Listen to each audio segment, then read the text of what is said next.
Okay, so what our students here have done is divided these into what they think is detrital and chemical sedimentary rocks. And which one do you guys have as which one do you guys have? Is that your final answer? Yeah, that's right. Which one do you guys have as detrital? I don't know the names of them.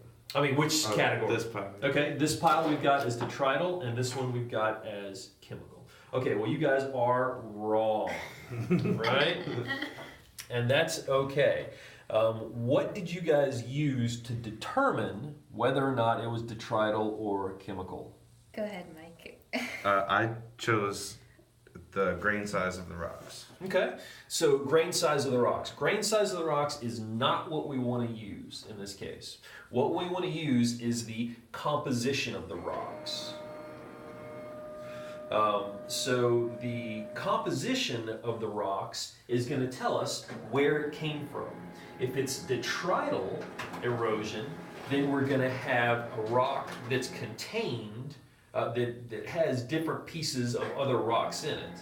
If it's chemical, then we're going to have a rock that's very homogeneous and has the same composition, right? It's going to have a mineral in it that has been dissolved and then redeposited.